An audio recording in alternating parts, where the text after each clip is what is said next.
Assalamualaikum dan selamat pagi. Okey. Hari ini cikgu akan menerangkan tentang struktur atom. Okey. Okey, tapi sebelum ni kita dah belajar tentang jirim, iaitu jirim adalah sesuatu yang mempunyai jisim dan menempati ruang. Okey. Dan untuk hari ini kita nak teruskan lagi. Okey, iaitu jirim, unit asas bagi jirim seperti yang kita tahu sebelum ni adalah atom. Jadi atom adalah unit asas bagi jirim. Okey, kalau macam kamu belajar sains ataupun dalam biologi ke, unit asas bagi manusia ataupun benda hidup adalah sel. Maksudnya itu yang paling kecil. Okey. Tapi bila saintis buat kajian lagi, explore lagi, dan mereka telah menjumpai atau membuktikan yang dalam sel tu ada bahagian-bahagian lain lagi yang lebih kecil, seperti kamu belajar dalam bio. Jadi sama juga dengan kimia, dengan struktur atom.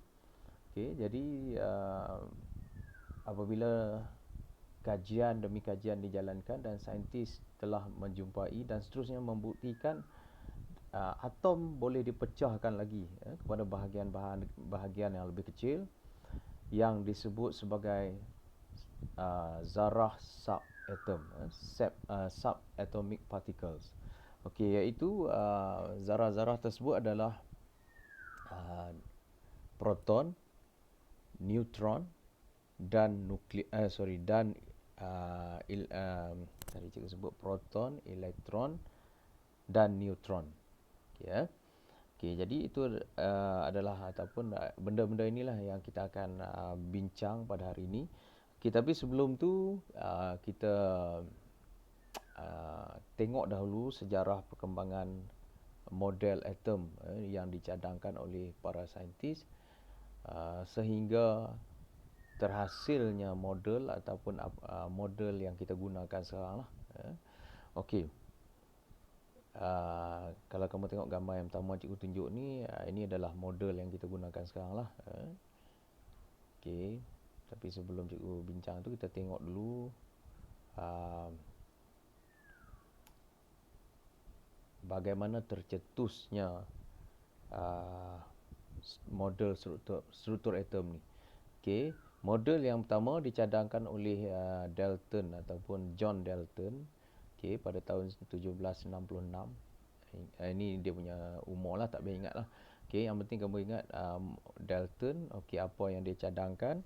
Okey, Dalton mencadangkan jirim terdiri pada zarah-zarah yang kecil yang dipanggil atom. Maksudnya Dalton ni memperkenalkan perkataan atom. Okey, atom is spherical, atom berbentuk bulat.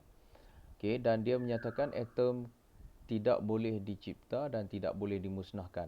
Atom cannot be created or destroyed. Okey, atom of the same element are the same. Atom-atom bagi unsur yang sama adalah sama. Okey, jadi untuk Dalton ni cikgu rasa yang penting kamu ingat perkataan atom. Kemudian atom tidak boleh dicipta dan dimusnahkan ataupun tidak boleh dibahagi lah. Okey, kemudian saintis yang kedua,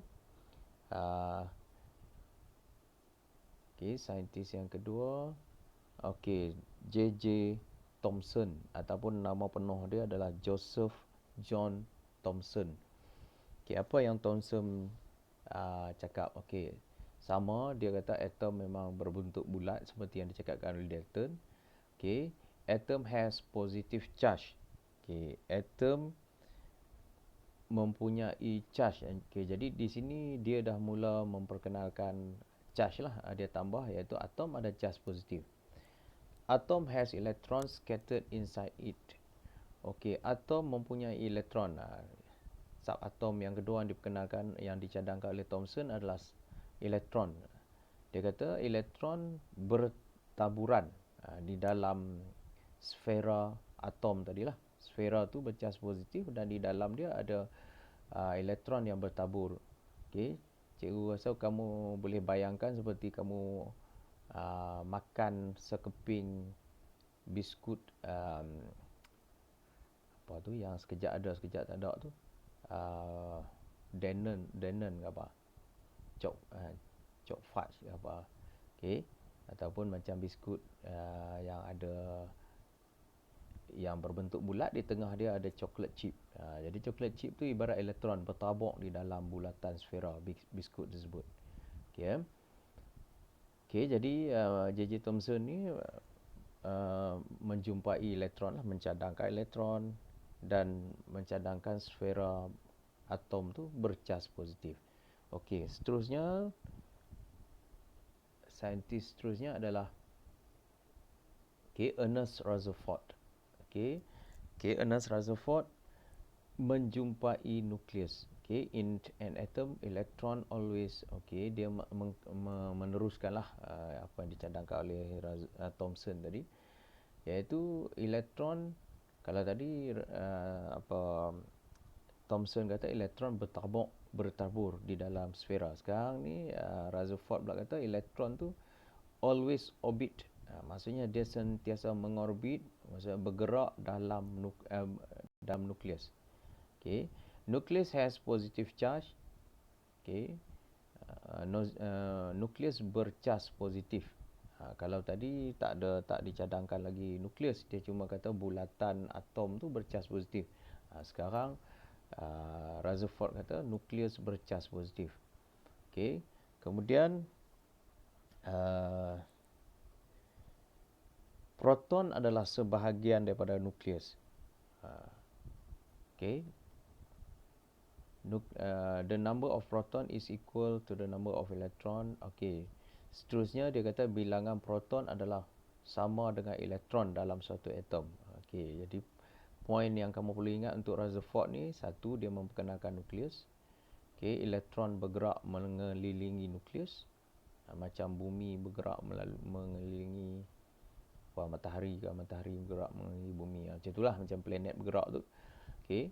Kemudian bagi dalam keadaan neutral, bilangan proton adalah sama dengan elektron. Okey, nanti kita tengok seterusnya apa maksud sama tu. Okey, cikgu teruskan dengan saintis seterusnya. Okey, iaitu Niels Bohr. Okey. Electron round the nucleus in certain orbit. Okey, kalau tadi Rutherford hanya memberitahu elektron bergerak mengelilingi nukleus, dia tak beritahu orbit ataupun dalam petala atau laluan yang spesifik. Jadi Niels Bohr menyatakan bahawa elektron bukan bergerak macam tu saja, tapi dia ada laluan dia dalam petala ataupun kita panggil shell ataupun orbit lah. Okay, dan the shell atau petala, sebelum tu istilah bahasa Melayu shell tu petala, lingkaran tu lah, circular in shape, berbentuk lingkaran, itulah bujur macam tu. Each shell has a fixed distance. Okay, setiap shell atau petala ada jarak yang tetap lah pada nukleus. Okay, yang penting di sini untuk Niels Bohr, kamu ingat saja dia mencadangkan petala dan elektron bergerak melilingi nukleus dalam petala tersebut, laluan tersebut. Okey, jadi kita dah hampir nampak dah struktur atom yang cikgu kata pada yang kita gunakan pada hari ini tadi, dah hampir lengkap dah. Okey, dan seterusnya saintis yang terakhir yang melengkapkan konsep struktur atom adalah James Chadwick. Okey. Jadi Chadwick menjumpai, dia tambah satu lagi. Kalau tadi dah ada petala, dah ada proton, dah ada elektron, dah ada nukleus. Jadi Chadwick tambahkan lagi, iaitu neutron. Dia cadangkan neutron. Okey. Dan dia kata nukleus mengandungi zarah yang neutral yang dipanggil neutron dan proton. Okey, maksudnya di tengah atom ni ada nukleus dan dalam nukleus tu ada proton dan neutron. Okey kan? Kemudian neutron adalah neutral dan proton bercas positif. Okey. Okey. Jadi itu adalah saintis-saintis yang memperkenalkan model atom lah. Yang macam kita tengok yang first tadi. Okey. Jadi secara ringkas, model atom di tengah ada nukleus, dalam nukleus ada proton dan neutron, dan di sekeliling dia dalam orbit tu ada elektron yang bergerak orbiting the nucleus. Okey. Jadi bagi suatu atom yang neutral, tak ada charge apa, kita belum bincang ion lagi. Jadi elektron yang di luar tu bilangan dia akan sama dengan bilangan proton di tengah dalam nukleus. Okey, contoh cikgu bagi di sini. Kalau kamu tengok di tengah tu proton yang cikgu lorek gelap tu, okey, itu adalah proton, dan yang biru yang kosong tu nanti tolong betulkan, cikgu lupa nak betulkan, itu adalah neutron bukan elektron. Dan yang warna merah di keliling tu itu adalah elektron. Jadi kalau kita bilang bilangan elektron di luar tu, dia akan sama dengan bilangan proton di tengah. Sebab bilangan proton sentiasa sama dengan elektron. Okey, jadi ingat yang itulah. Okey, seterusnya hubungan di antara proton, neutron dan elektron jugalah.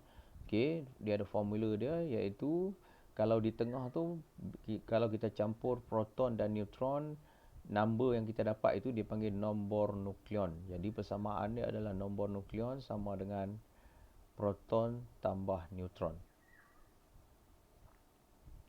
Okay.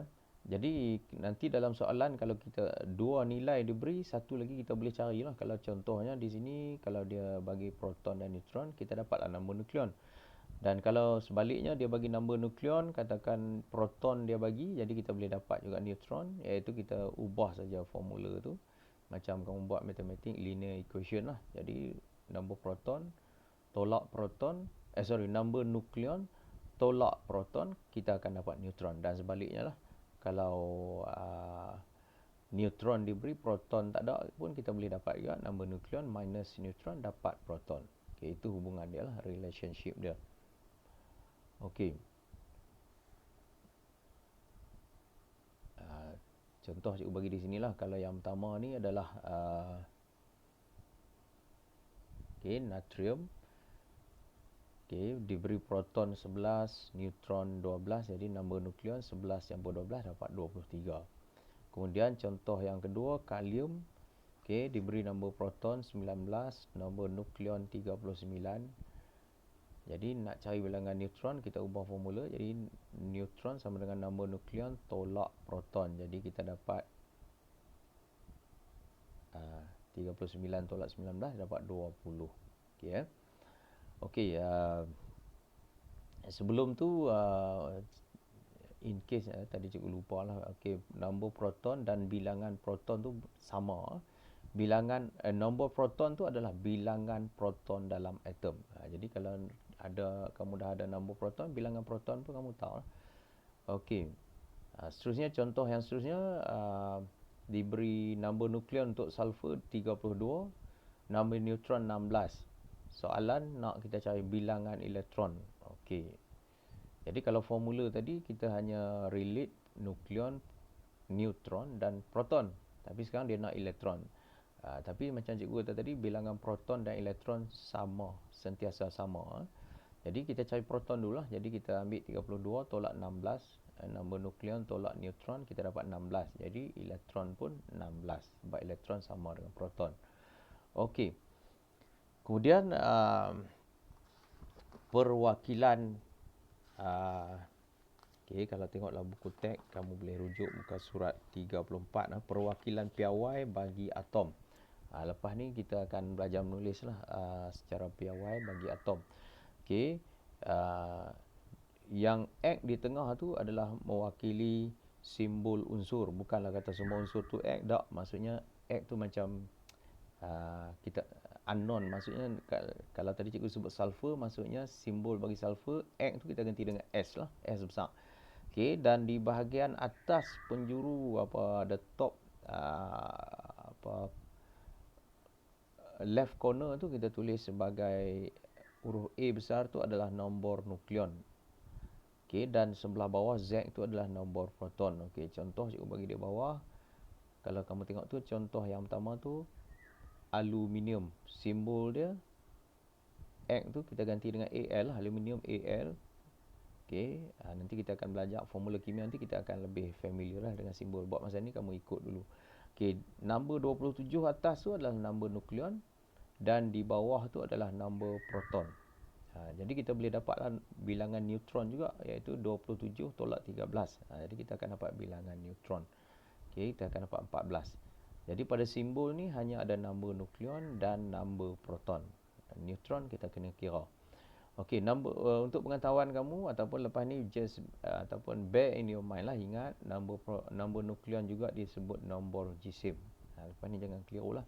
Nombor jisim juga adalah nombor nukleon. Okey, contoh yang kedua, cikgu bagi simbol tu Na tu adalah natrium atau sodium dalam bahasa Inggeris. Jadi nombor nukleon untuk natrium adalah 23, nombor proton dia 11. Jadi neutron dia 23 tolak 11 lah. Kita akan dapat 12. Okey. Ni sedikit kalau kamu tengok nombor 17 tu dalam nota cikgu akan bagi nantilah.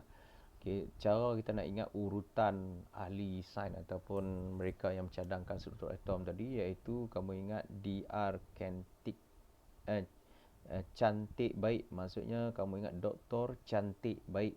Okey, D itu untuk Dalton, R kecil itu adalah Rutherford, Chadwick, Thomson, baik Bohr. Jadi itu urutan dia. Okey. Dan kamu ingatlah sumbangan mereka secara ringkas yang cikgu bagi di situ. Okey.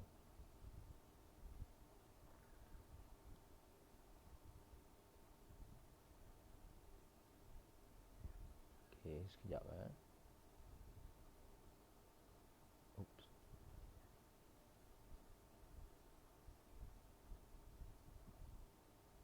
Okey. Jadi berdasarkan penerangan cikgu tadi, okey, sebelum tu cikgu recap baliklah apa yang kita belajar ni, apa yang cikgu terang hari ni. Okey, secara ringkasnya atom terdiri daripada zarah-zarah subatom, iaitu proton, elektron dan neutron. Okey. Nukleus berada di tengah atom dan nukleus ada proton dan neutron. Okey, dan bilangan proton dan neutron ni bila kita tambah, kita akan dapat nombor nukleon ataupun disebut juga nombor jisim. Okay. Kemudian elektron bergerak di dalam orbit mengelilingi nukleus. Okey, bilangan elektron sentiasa sama dengan bilangan proton. Ya. Okey, kemudian kamu ingatlah hubungan di antara proton, nukleon dan neutron tu. Okey, iaitu kalau soalan tanya apakah hubungan, kamu boleh bagi formula boleh, ataupun kamu boleh menerangkan nombor nukleon adalah hasil tambah nombor proton dan bilangan neutron. Nombor neutron pun boleh lah. Okey, ataupun just bagi formula boleh. Ini boleh diterima.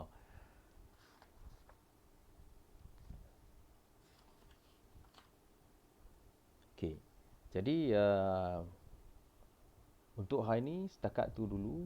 Untuk next kelas ataupun next penerangan cikgu akan masuk isotop dan penggunaannya lah. Jadi untuk hari ni kita just buat exercise tentang struktur atom dahulu. Okey, sekejap lagi cikgu akan postkan soalan latihan dalam grup WhatsApp kita lah.